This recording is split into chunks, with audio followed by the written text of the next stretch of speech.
Billah, A'udzu billahi minasyaitonir rajim. Bismillahirrahmanirrahim. Alhamdulillah wassalatu wassalamu ala Rasulillah wa ala alihi wa ashabi amma ba'd. Assalamualaikum warahmatullahi wabarakatuh. Mga kapatid sa Islam at sa lahat ng sinumang mga sumusubaybay sa ating mga videos, lalong-lalo na itong Islamic Family Lectures natin. Alhamdulillah, bago po natin simulan, alam po natin bukas ay Yaumul Eid, Idul Adha. Ito yung mga siniselebrate ng mga Muslim, ipinagdidiriwang nila dahil ito ay minsan lang sa isang taon. So, yamang din lamang na ito po ay araw ng pagpupunyagi, pagdiriwang. Samantalahin po natin ng mga gabing ito na maging kalugod-lugod sa ating Panginoon. Makinig tayo sa ano ang turo ng Islam, salita ng ating tagapaglikha at turo ng mahal nating Propeta Muhammad sallallahu alaihi wasallam, nang sa gayon ay matamo natin ang pagpapala, habag at awa ng ating Panginoon, ang tunay na nag-iisang Diyos na nararapat sambahin. Muli ako ay tunay na lubos na nagpapasalamat sa lahat ng ating mga subaybay at sa ating mga kapatiran, Muslim ka man o Kristiyano. Sa mga social media na ito ay napapakinabangan natin ang mga sandaling ito. So bago po natin simulan ay inanyayan ko ang aking anak na magbasa muna ng Quran para ito ay maging makabuluhan, lalong-lalo na sa mga araw ng Idul Adha bukas at ngayon ay araw ng Arafah. Magbabasa ang ating kapatid, walang iba kundi si Mujahid Diambangan. Bismillah. Basa ka ng Quran. أعوذ بالله من الشيطان الرجيم بسم الله الرحمن الرحيم الله لا إله إلا هو الحي القيوم لا تأخذه سنة ولا نوم له ما في السماوات وما في الأرض من ذا الذي يشفع عنده إلا بإذنه يعلم ما بين أيديهم وما خلفهم ولا يحيطون بشيء من علمه إلا بما شاء وسع كرسيه السماوات والأرض ولا يؤوده حفظهما وهو العلي العظيم. وهو العلي العظيم. Halika nga, sinong matangkad sa atin? Halika, upo ka. Tinitingnan ka ng mga ano natin. Ito mga kapatid, yung dati, anak ko ito. Dati ko ito pinapasama hanggang saan ka nun dito? Dito ka lang, no? Ngayon, mas matangkad na siya ngayon kaysa sa akin. Allah Akbar. Biyaya ng Allah. So, alhamdulillah. Ngayon po, samahan kami sa aming usapin ngayon. Ano ang magiging usapin natin ngayon para maging kabuluhan ang gabing ito? Nasaan ba yung Quran? Okay. So, mga anak, alhamdulillah, una, tayo ay nagpapasalamat sa Allah subhanahu wa ta'ala sa lahat ng mga biyaya na ibinigay niya at tinatamo natin. Ang mga biyayang ito, kung ito ay ating bibilangin pa isa-isa, ay kailanman hindi natin ito mabibilang. Wa in tahussu ni'matallahi la tuhsuha. Wa in ta'uddu ni'matallahi la tuhsuha. At kung bibilangin nyo ang mga biyaya ng Allah, ay kailanman ito ay hindi nyo kakayanin na bilangin. So isa sa pinakamalaking biyaya ng Allah subhanahu wa ta'ala sa atin na tayo ay mga Muslim, ginabayan tayo ng Islam. Muslim nga tayo, dapat ito ay isa buhay, isa kilos sa pamamagitan ng ating salita, puso at gawa. Subhanallah, mapagpala ang Allah subhanahu wa ta'ala. Isa sa ating mga kapatid mapalad ngayon sa araw ng Arafah, ang ating kapatid na si Dariel ang pangalan niya. Tapos tumawag siya sa atin at gusto na mag-Muslim. Sabi ko, nasaan ka? Sabi niya, nasa daan daw. So sabi niya, Ustad, kung pwede sa bahay, kasi matraffic pa yun sa Maynila, kasi doon pa raw yung nakatira sa Taguig. So ngayon, dumating siya, sabi ko, kung gusto mo, dahil may pupuntahan din ako sa oras na yun, ngayon ka na lang mag-Muslim. So ngayon, alhamdulillah, uminto siya at siya ay nag-Muslim sa mga sandaling yaon, araw ng Arafah. Makasaysayan ang pagtanggap ng Islam. Sino nga ba ang tunay na bibigyan ng Allah ng gabay ay talagang walang makakapagligaw? At sino man ang bigyan ng Allah ng hindi bigyan ng biyaya o patnubay, ay walang pwedeng makapagbigay ng patnubay maliban sa kanya. Kaya sa atin po bilang mga Muslim ay ang pagtuturo, isa kilos, isa gawa, ang ating relihiyon, ang ating paniniwala sa pamamagitan ng ating mga salita, kilos at gawa, at iparating ang Islam, ang tunay na mensahe ng Islam ayon sa tunay na pagtuturo ni Propeta Muhammad sallallahu alaihi wasallam, by hikmah, by wisdom, at pagkatapos noon ipasaalan na lang natin ang lahat dahil siya ang nagbibigay at nagbubukas sa loobin ng mga sinumang mananampalataya. Yung mga kapatid natin na minsan problema nila yung kanilang mga magulang, anak na hindi mapatnubayan, mga kapatid, ang sa atin lang humiling tayo ng dua sa Allah dahil maari sa panahon yun ay hindi pa sila bibigyan ng gabay, pero wag lang tayo mawalan ng pag-asa, patuloy na hilingin natin sa Allah na patnubayan sila. Ang Islam po ay la ikraha fid din. There is no compulsion in religion. So what is important is you convey the message of Allah and you put into action what Islam is all about, and the rest leave it to Allah, because Allah is the one who controls, who give guidance to all and those who wishes to be guided. Ngayon, mga wata, ang paksa natin ay isang paksa na tunay na ito yung isa sa mga haligi ng Islam. Ano nga ba itong Hajj? Last year, dapat sana mag-Hajj tayo noon, pero hindi tayo natuloy, di ba? Yes, qadarallah wa masya'a fa'al. Ngayon din, balak din natin mag-Hajj ngayon, pero dahil sa pandemic, ay hindi tayo napahintulutan na makapag-Hajj. Pero, subhanallah, alam nyo ba, this is one of the beauties of Islam. Ang ating relihiyong Islam ay magkaroon ka lang ng tamang layunin. Ang puso mo, mudya ko. Yung puso mo, layunin mo, gumawa halimbawa ng mabuting gawain. At hindi mo nagawa. Sasabihin mo, sayang, hindi ko nagawa yun. Pero alam mo ba, kung yun ay totoo sa puso mo, na gusto mo gawin yun para sa Allah, na isulat na ng mga anghel ang iyong reward, ang iyong mabuting layunin. Wallahi, ito po ang katotohanan. Yung mga last year na minsan na-meet natin na balak nila mag-Hajj ngayong taon, pero hindi ipinagkaloob ng Allah na makapag-Hajj sila, dahil ito nga, pati mismo kami dito sa Saudi Arabia ay hindi pinapahintulutan na makapag-Hajj dahil pili lang po dahil dito sa pandemic na ito. Pero kung totoo ang tigib ang ating pananampalataya na tayo ay gusto natin makarating para mag-Hajj, hindi para pumasyal, subalit para ito ay tanggapin natin ang panawagan ng ating tagapaglikha, ang sino ba ang mag-Hajj, subhanallah, ito ay ipagkakaloob ng Allah sa kanya ang gantimpala. Where you can find this? Only in this religion. Only by good intention, and Allah will give you reward. Sometimes the reward we cannot see here in this world. We cannot see at the moment of time. But maybe in the future, later, inshallah, we will then realize the reward of Allah. Di ba? Napakaganda ng turo ng ating relihiyong Islam. Minsan, ang Islam ay nagiging masama dahil din sa kagagawan ng ating mga ibang mga kapatiran. Kaya bagat sinasabi natin na don't judge religion by its followers. Because people, we commit sins and mistakes. But among those who commit sins and mistakes, the best of them are those who ask forgiveness to Allah subhanahu wa ta'ala. And we are human being, tao lang tayo, nagkakamali, nagkakasala, pero importante, alam natin na may Diyos na nagpapatawad sa atin, na siya ang tunay na nag-iisa, ang Allah subhanahu wa ta'ala. Okay, so now our topic is about one of the 5 pillars of Islam, and this is about Hajj. What do you know about Hajj? Ma adrakumul Hajj. Alam nyo ba ang isa sa mga one of the teachings and essence of Hajj, kung bakit tayo mag-Hajj, is isa sa mga pwede nating maramdaman.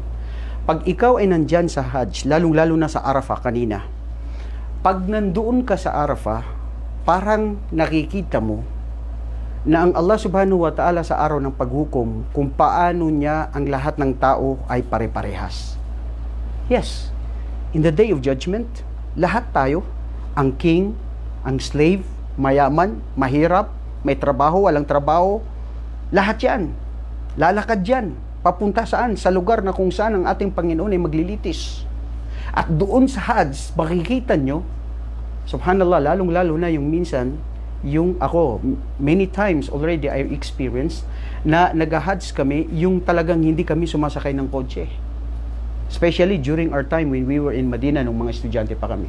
Naglalakad kami from Arafah, from Mina, then papunta ng Arafah, then nilalakad namin yun. Minsan, aabutin ka ng 10 kilometers, more or less, or more than. Then pagdating mo doon sa Arafah, then pupunta ka naman sa Muzdalifah, Mabitu fil Muzdalifah. It takes about maybe also more than 10 kilometers. Then after doon sa Muzdalifah, magstay ka doon. Then pupunta ka na naman ng Mina. Yun na naman ang lalakarin mo, abutin ka doon ng 15 kilometers or more or less. So lahat pagod talaga. Kasi doon mo makikita kung paano si Propeta sallallahu alaihi wasallam ay nag-Hajj. Wala silang kotse, walang bisikleta o anuman. Anong sinakyan nila? Kamelyo. At namangha ako doon sa isa sa ating mga kapatiran, kaya isinare ko yun sa FB natin, na isang taga Morocco. Ang nangyari sa kanya, since 4 years, naglakbay siya papunta mula sa Morocco at maraming mga countries na dinaanan niya para lang dumating pa sa Spain, para lang dumating dito sa Saudi Arabia. At natagpuan ng mga kapatid natin na mga Saudi doon sa Qasim. At subhanallah, nasabi din niya na nung dumating siya, ay naranasan niya na from Medina to Makkah ay naglakbay siya, gamit lang niya ang kanyang bisikleta.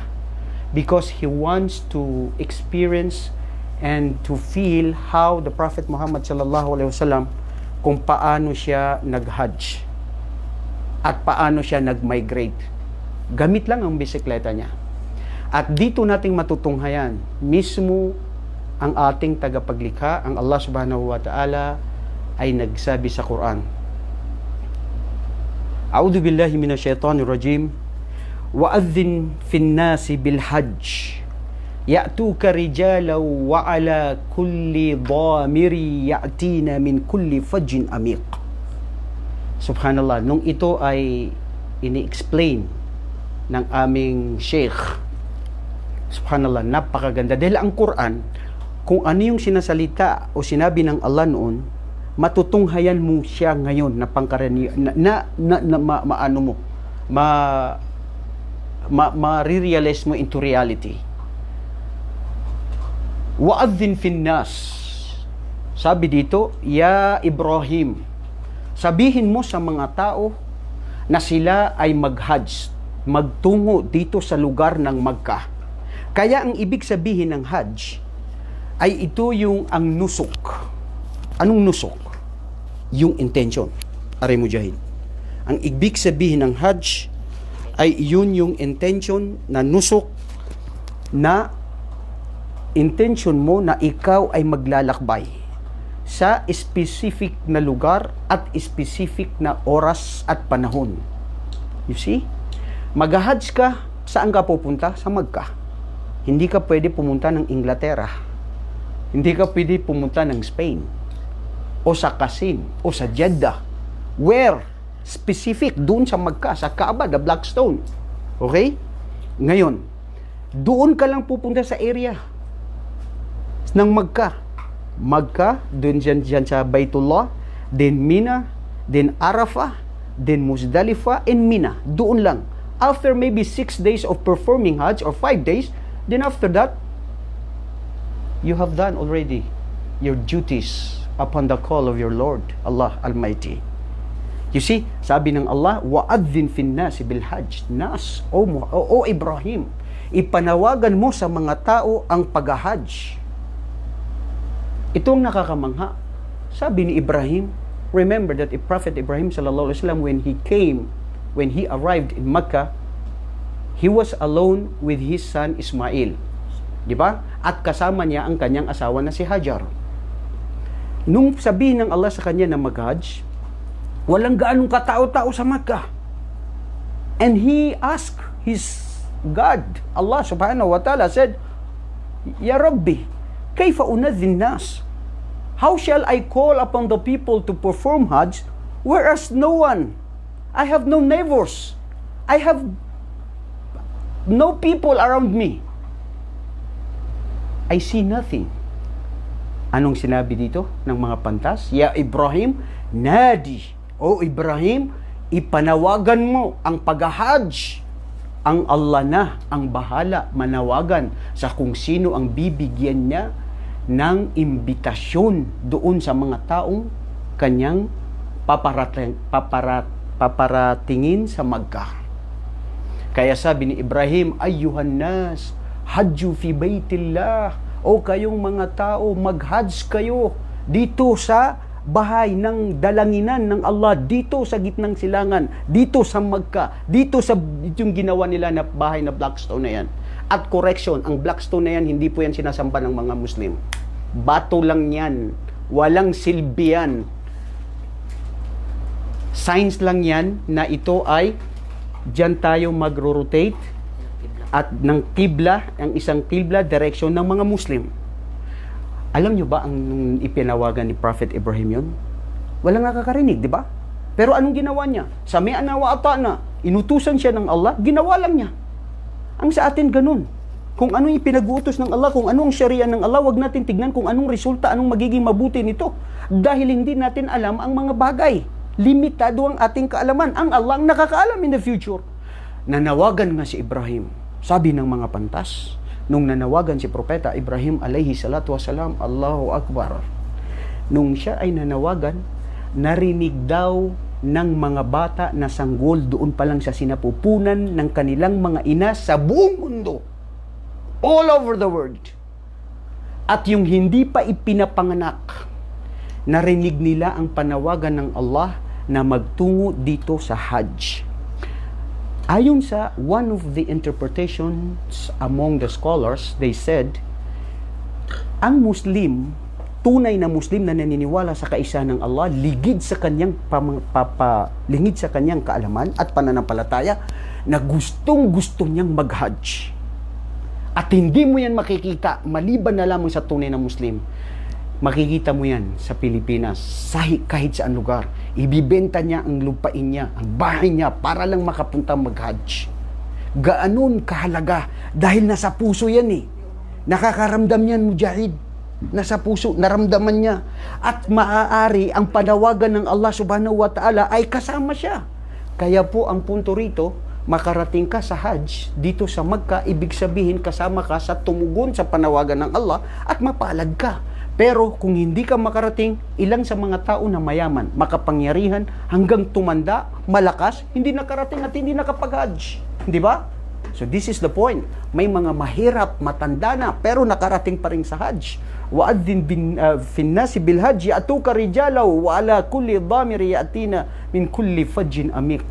Dahil Ibrahim, pag nananawagan ka, makikita mo, darating ang mga tao sa bawat lupalop ng mundo na napakalayo, min amik, malayo ang lugar ng kanilang pinanggalingan, pero pagdating nila doon, may nakasakay na iba't ibang uri ng sasakyan.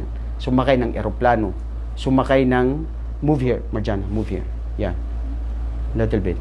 Anuan si Umiyam. Anong nangyayari? Ibig sabihin ay yung lahat ng tao sa buong lupalop ng mundo ay darating sila na iba't ibang uri ng kanilang sasakyan.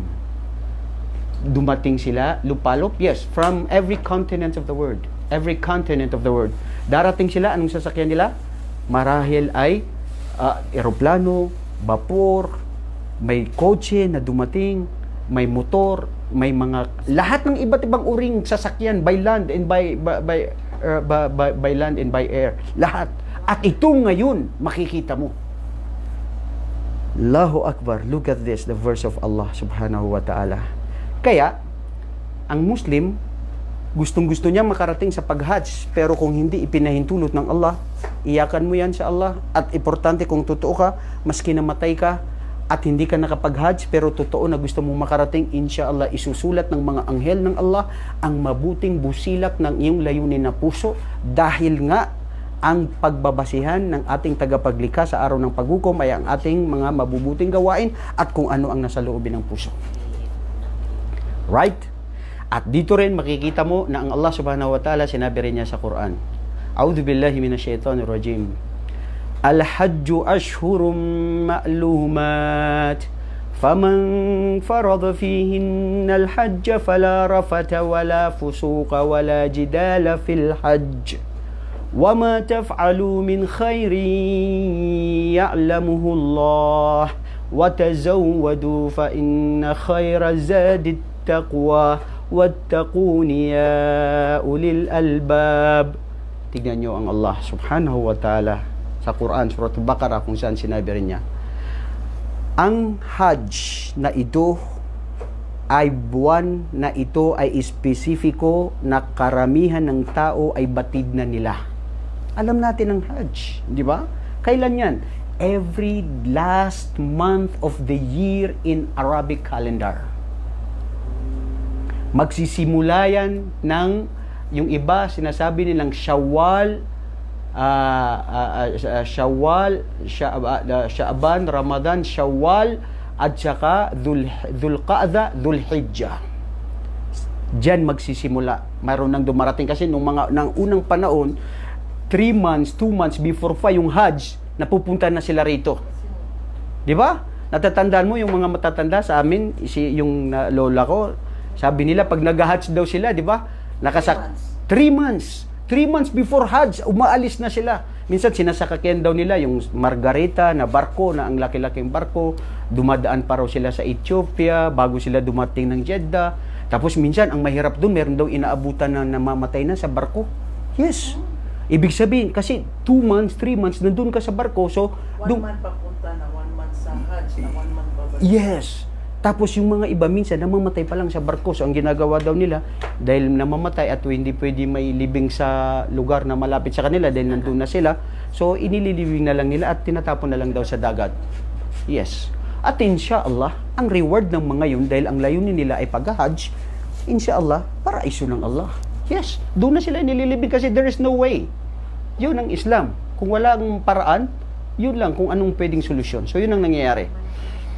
Okay, al-hajju ashhurun ma'lumat, faman farada fihinna al-hajj, at ang sino man, those among you who accept upon the call of their Lord, Allah subhanahu wa ta'ala, lahat ng Muslim, gusto natin mag-Hajj. Katulad ngayon, gusto kong mag-Hajj.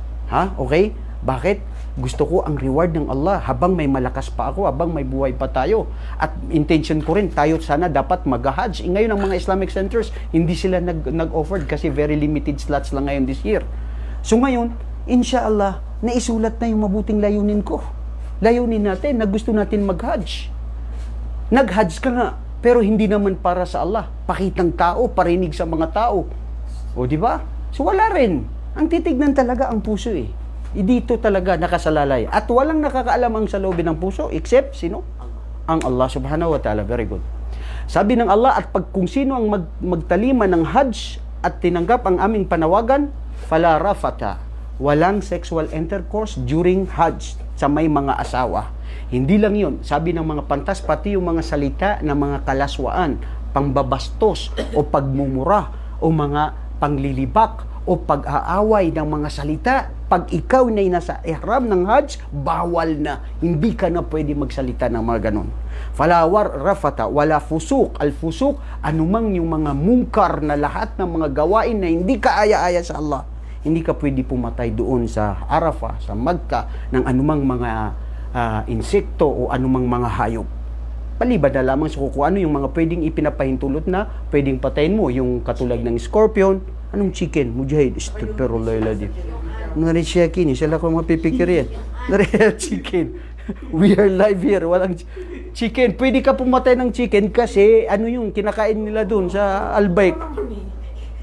Yun ang punto mo, pwedeng pumatay ng chicken to slaughter. Anyway, ang slaughter doon is yung mga yung pangkurban. Yung mga pangkurban, di ba? Yung mga sheep, yung mga goat, Yan. So, yun yung mga yun. Nawala tuloy ako, Mujahid. Sit down. Then, ano nangyari? Wala fusuka, wala jidal. Pag ikaw ay nasa Hajj, walang jidal. No argumentations. No debate. For example, we together, we perform Hajj. Dapat iwasan natin ang debate. Kasi yun ang dahilan kung bakit ang mga Muslim o kahit sinong mga tao nag-aaway sila o nagkakaroon ng puot at galit sa bawat isa. So, dapat iwasan yun. Di ba? So, pag naiwasan mo yun, wala jidal, wala fusuk, insyaallah, at sabi ng Allah, watazawwadu. Ang ibig sabihin ng watazawwadu, magdagdag kayo. Ibang interpretation ng mga pantas, magbaon kayo. Wa khairu zadi at taqwa. Ang pinaka malaking baon na pinaka-importanting baon mo ay ang takot sa Allah. Subhanallah, naalala ko yung kapatid natin na nagbalik Islam lamang, kababago lang, si Dariel Daud, tinawag kita Daud, pangalan mo ha. Brother Daud, subhanallah, sinabi mo nahihirapan ka dyan sa Maynila dahil yung fitna, babae, yung music, yung environment natin, lahat. Pero ang pinakamaganda po sa Muslim ay pag meron kang takot sa Diyos nandito sa puso mo, kahit saan lugar ka man napupunta, dala-dala mo yan. At ayon sa mga pantas, kung ikaw ay tunay na Muslim na nandoon sa lugar ng fitna at ito ay jinijihad mo, you are trying yourself to avoid and abstain from haram, you have more reward than a Muslim who is in the land of a Muslim country na wala siyang magawa dahil ang Sharia ipinagbabawal ang lahat. Pero doon open, lahat pwede mong gawin. Pero dahil sa takot mo sa Allah, the more reward na isinusulat ng mga anghel ang iyong ginagawain. At kung sino man sa ating mga kapatiran, ang ating mga sisters, lalong-lalo na minsan sila ay naghihijab. Ang paghihijab po ay wajib. Ipinag-uutos siya ng Allah subhanahu wa ta'ala sa inyo. Hindi ito tradisyon at hindi ito kultura o dahil ang mga Arabo ay nandito sila sa disyerto, kailangan sila ay magtalakbong na hindi makita ang mukha nila or whatever. Hindi po yun ang sagot. Ang sagot mismo ang Allah ay pinag-utusan ang mga kababaihan na takpan nila ang kanilang mga buhok. Ito ay kasama sa aura para sa Allah subhanahu wa ta'ala. So kung titignan natin, ang Islam ay relihiyon na kung saan sumusuko at sumatalima tayo sa kung ano ang ipinag-uutos sa gusto ng Allah at hindi kung ano ang gusto ng sarili. Right? Malapit na ang oras kaya hindi pa tayo nakakapagsimula. Allahu Akbar. Hindi ko alam. Wallahi, I'm sorry. Hindi pa tayo nagsisimula. Magbabang na naman po mga kapatid. Pero sige lang. Ito. Huwag ka tumawa, Mujahid. Okay? Ano ba ang sabi ng Allah subhanahu wa ta'ala? Okay. Dito kay Ibrahim. At least nakuha natin yung punto ng story ng Hajj, di ba? Yun ang pinaka-importante. So ngayon, dito natin makikita ang pagsubok na ibinigay ng Allah kay Propeta Ibrahim alayhi salatu wasalam. Si Ibrahim alayhi salatu wasalam, dun sa una ating mga lecture, di ba, nasabi natin na si Ibrahim, anong nangyari? Ano nga, tanggalin mo. Si Prophet Ibrahim alayhi salatu wasalam ay ang unang asawa niya si Sarah. Doon sa Babylonia, sa Iraq. Hindi sila nagkaanak. Matagal na panahon.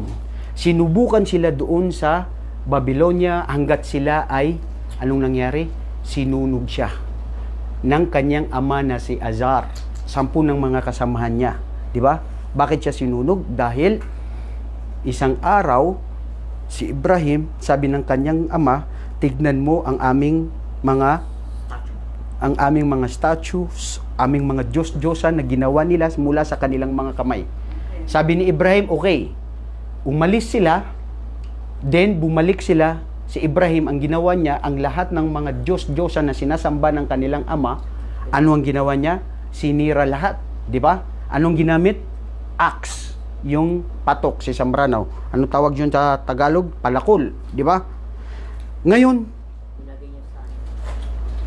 nung yun ay nangyari, yung pinakamalaki na natitirang Diyos-Diyosan nila na sinasamba ni Propeta Ibrahim at ang kanyang mga tao, itiniran niya at tatay niya at ang mga tao, itiniran niya yung pinakamalaki at nilagay doon sa tabi niya. Anong sabi dito? Itignan nyo ang Quran. A'udzu billahi minasyaitonir rajim. Wa idh qala Ibrahim li abihi wa qaumihi inni bara'um mimma ta'budun. And remember when Prophet Ibrahim alayhi salatu wasalam said to his father and his people, verily I am innocent of what you worship. Dahil alam ni Ibrahim mali yung sinasamba ng kanyang ama. Nung nagkataon na yun ay nangyari, si Ibrahim alayhi salatu wasalam, sina-challenge niya ang kanyang ama na hindi niyo yun dapat sambahin. Sabi dito sa Suratul Anbiya, qalu man fa'ala hadha bialihatina innahu lamina adh-dhalimin. When they returned back from their journey, they found out, they said, who has done this to our gods, our ilah? He must indeed be one among the wrongdoers. Sino? Kung sino yung gumawa doon na karumal-dumal sa pag-destroyed niya doon sa mga ano nila. Qalu sami'na fatan fatan yadhkurhum yuqalu lahu Ibrahim. They said, we heard a young man talking against them and they called, he is Ibrahim. So siyempre, napag-alaman ng mga tao. Kaya yun, tinawag na nga si Ibrahim alayhi salatu wasalam. Ito ang nakakamangha, yung challenge ni Ibrahim, matalino siya. Allahu Akbar, Allahu Akbar. Ano sinabi niya? Qala bal fa'alahu kabiruhum hada fas'aluhum in kanu yantiqun. Tignan na, ang ganda ng sinabi ni Ibrahim, ang sinagot niya. And Ibrahim said, nay, this is one, the biggest of them. Yung pinakamalaki na iniwan niya yung axe, di ba? The biggest of them, the idols, did it. Ask them if they can speak. Di ba? O ano ibig sabihin nun? Ask them. Mujahid. Oo. Ano? Hindi nakakasalita. Yun nga ang ginawa nila. So, na-realize nila, nasabi nila, Ibrahim, niloloko mo ba kami? Hindi nga makapagsalita yan. Tapos sasabihin mong, tatanungin namin siya? Yun ang sabi ni Ibrahim. That is why I'm telling you, oh my dear father and all your people, why do you worship a thing that you made from your own hands? They cannot speak. They cannot even harm you. They cannot give even benefits to you. So nothing. Wake up your mind. Yun ang sabi sa kanyang ama. Wala. Ang oras na yun dapat siyang sunugin. Kaya ang aral dito si Ibrahim alayhisalatu wasalam, anong sinabi niya? Nakwento natin dun sa mga nauna nung siya isinusugin na.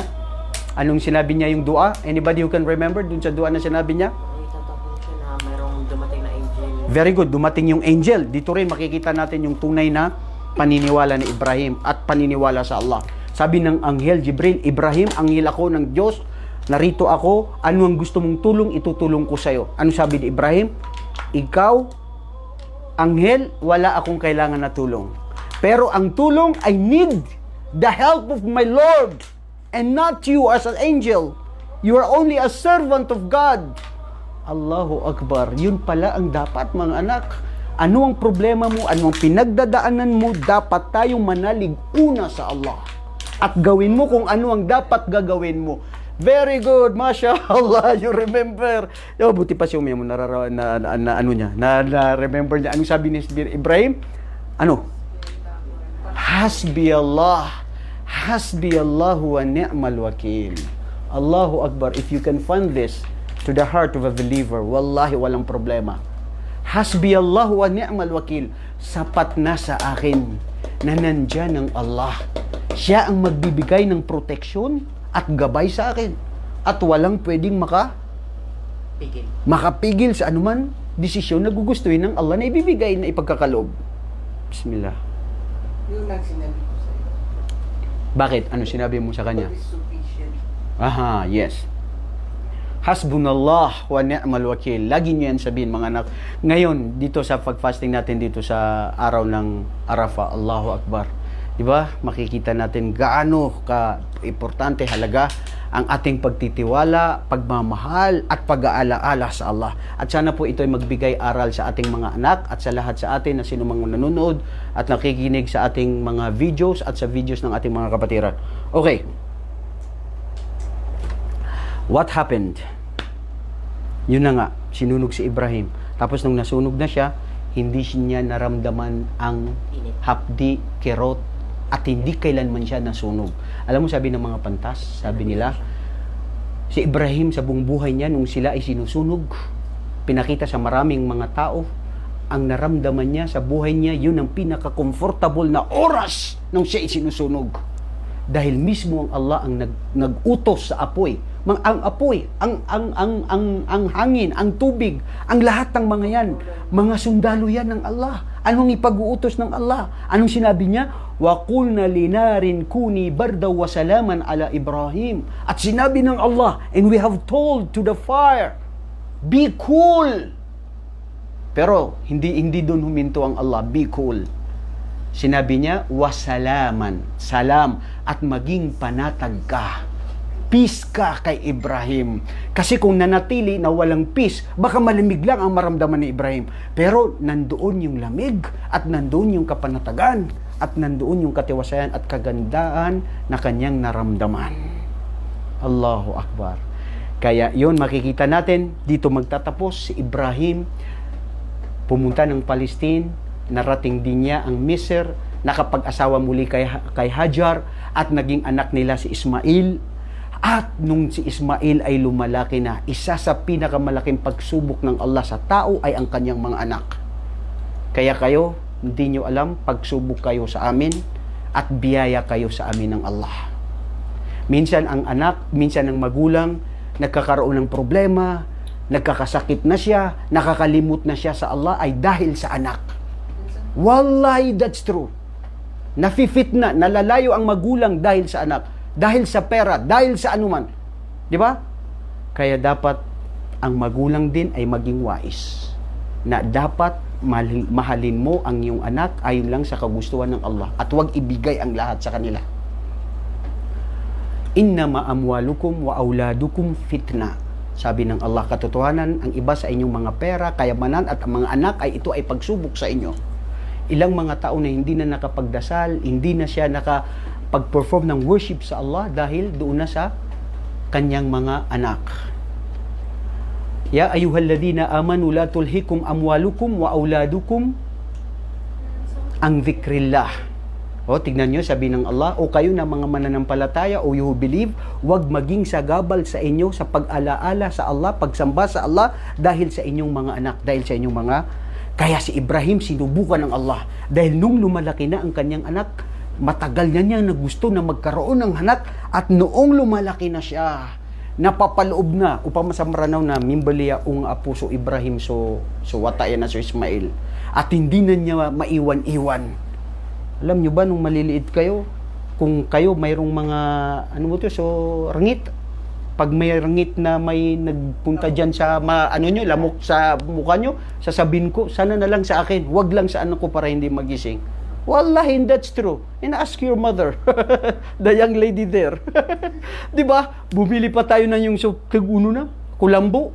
Dahil ganun yung pag-aaruga at pagmamahal ng magulang sa anak. In returns, how do you show your love and your sincerity and your service to your parents? Diba? Pag-utos siya ng Allah. Anyway, that's not the point. Ang pinakapunto dyan, anong pinakapunto? Si Ibrahim sinubukan ng Allah at one day he saw in his dream that he is slaughtering his son, own son Ismail. Isipin mo si Ismail na panagidipin niya na ito ay kanyang kinakatay. Ang mga panaginip ng mga propeta ay totoo. Yes. Kaya ito nung nakita niya na kanyang iaalay para sa Allah, sabi ni Ibrahim alayhi salatu wasalam, Inni ara fi manami adbahuk. Anong sinabi ng anak? Qala ya abati, satajiduni insyaallahu minas sabirin. Sabi ni Ibrahim sa kanyang anak, o aking anak, anong masasabi mo? Nakita ko sa aking panaginip na ikaw ay inaalay ko sa Allah. Anong sabi ni Ibrahim? Sabi ni Ismail? Sabi niya, "Oh my dear father, do what Allah hath ordained you." Gawin mo kung ano ang ipinagutos sa iyo ng Allah. Kung ako ang isasakripisyo mo sa iyong Panginoon, gawin mo yun. Satajiduni insyaallah minas sabirin. You will find me among those who are patience. Matatagpuan mo ako doon sa mga matiisin. Allahu Akbar. Isipin mo yan ngayon kung sasabihin mo yan sa anak mo, ikaw Mujahid. Kung sabihin ko sa iyo, Mujahid, i-slaughter kita para sa Allah.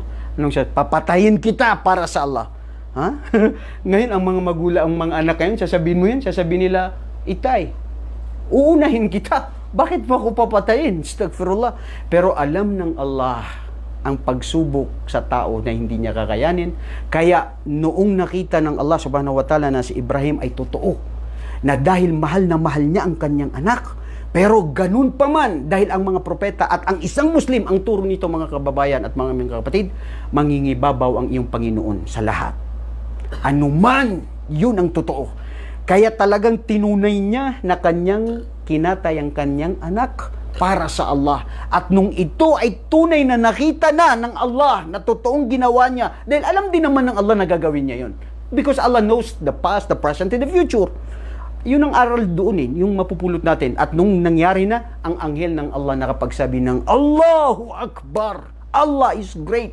Kumuha ng tupa at ipinalit kay Ismail at dinala si Ismail sa bahay niya, sa bahay ng kanyang ama. At nung ito ay kanyang nagtawakal na sa Allah si Ibrahim na Bismillah, Allahu Akbar, nakatay niya ay isang tupa at ang anak niya na si Ismail ay hindi niya nakatay. Kaya nung nangyari yun, bilang sunna ng pag-uutos sa atin, kung sino'y may kakayanan, magkurban.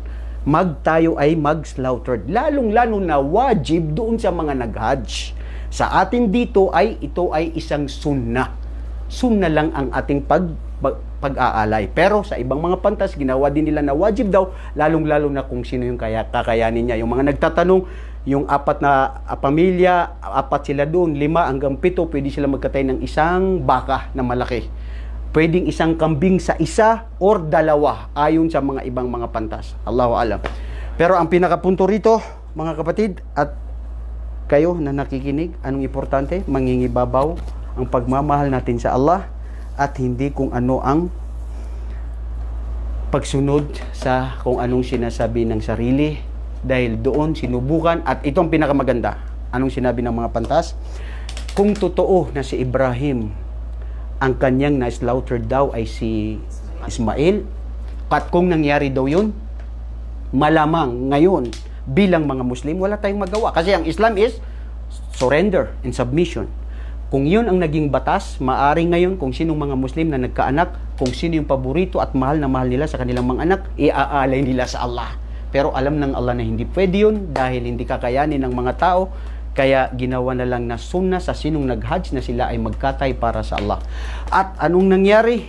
Inshallah, kung anong nangyari mga kapatid, yun po ang aming isusunod. Kung ano ang sa susunod na ating mga darating pang mga lecture. At sana po tanggapin ng Allah ang ating mga mabubuting gawain, lalong-lalo na sa mga araw at gabing ito ng Yaumul Arafah. Subhanallah, ako po ay sa araw na ngayon na Arafah, wallahi saksi ang ating tagapaglikha.